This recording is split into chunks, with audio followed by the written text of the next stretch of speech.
किसी भी वस्तु को बांध सकने के लिए किसी बंधन का, किसी रस्सी का होना आवश्यक है। परंतु इस रस्सी को बांध सकने की शक्ति कौन देता है?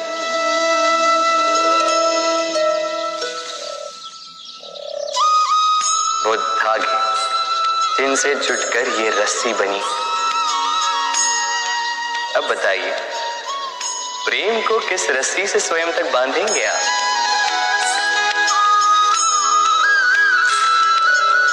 प्रेम बनता है विश्वास से, और विश्वास की डोरी के धागे सत्य के धागों से बुने जाते हैं। अब प्रश्न ये उठता है कि सत्य क्या है?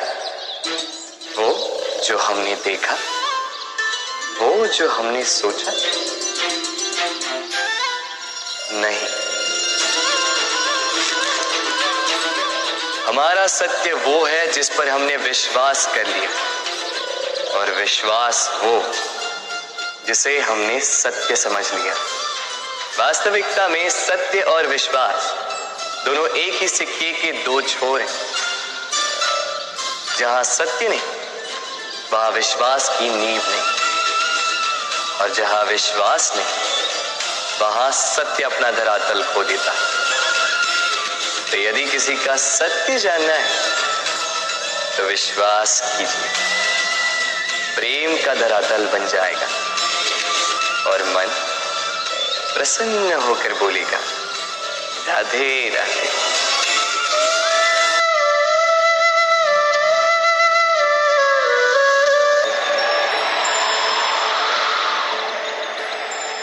जब भी प्रेम की बात आती है, हम सबसे पहले मन में एक नायक और एक नायिका का चित्रण कर लेते हैं। क्यों? आपके साथ भी यही होता है ना? पर क्या प्रेम केवल नायक नायिका के आकर्षण का बंधन है? नहीं, प्रेम तो परिवार से हो सकता है, माता पिता भाई बहन से हो सकता है, सखा मित्रों से हो सकता है, देश और जन्मभूमि के लिए हो सकता है, मानवता के लिए हो सकता है, किसी कला के लिए हो सकता है, इस प्रकृति के लिए हो सकता है। पर प्रेम कभी उस पन्ने पर लिखा ही नहीं जा सकता जिस पर पहले ही बहुत कुछ लिखा। जैसे एक भरी मटकी में और पानी आ ही नहीं सकता। यदि प्रेम को पाना है तो मन को खाली करना होगा, अपनी इच्छाएं, अपना सुख सब त्याग कर समर्पण करना होगा। अपने मन से व्यापार हटा दो, तभी प्यार मिलेगा और मन प्रसन्न होकर बोलेगा, राधे राधे। प्रेम, प्रेम विधाता की सबसे सुंदर कृति, परंतु हर कृति को संभालना पड़ता है। अब इसी मूर्ति को देख लीजिए।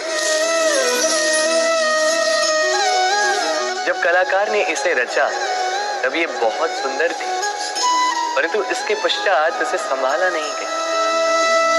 इसके स्वामी ने इसके देखभाल का कर्तव्य ठीक से नहीं निभाया, और अब ये मूर्ति असुंदर लगने लगी। इसी प्रकार केवल कह देने से प्रेम नहीं हो जाता। इसके लिए आपको अपने कर्तव्यों को पूर्ण करना हो। तो देश की रक्षा, परिवार और संबंधियों की सुरक्षा, संतान को संस्कार, जीवन साथी का आभार, ये कर्तव्य जब तक नहीं निभाओगे, प्रेम से दूर होते जाओगे। तो यदि प्रेम का अमृत पाना है तो कर्तव्य की अंजलि बनानी होगी और मन से कहना होगा,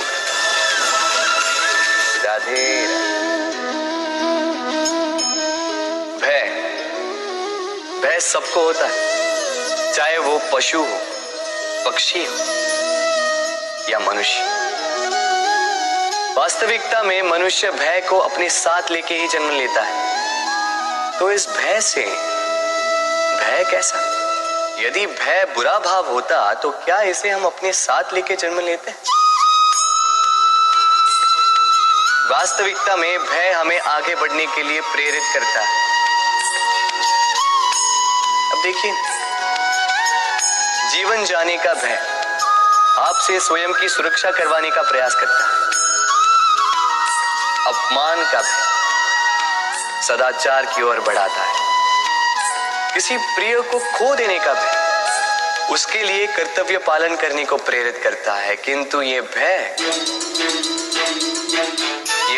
बुरा तब हो जाता है जब आप इसे अपने ऊपर हावी हो जाने देते हैं, इसके लिए कुछ प्रयास नहीं कर पाते। इसलिए यदि इस भय को उपयोग में लाना है, आपको स्वयं इस भय के ऊपर हावी हो जाना होगा। तो तोड़ दीजिए भय की सीमाएं। अपनी आत्मा को छोड़ के किसी और के समक्ष सर मत झुकाइए और स्मरण रखिए, जब अंधकार से डरना छोड़ दोगे तभी दीपक बनकर प्रकाश दे पाओ। राधे राधे।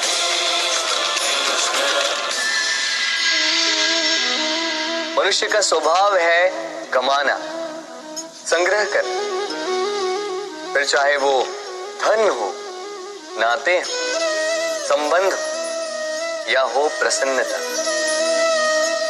परंतु क्या आपने कभी सोचा है, नियति ने यह संग्रह करने की प्रकृति मनुष्य में क्यों डाली? एक बीज से पौधा पनपता है, उसके भोजन से फल संग्रहित होता है। क्यों? इसलिए ताकि वृक्ष उसे स्वयं खा सके?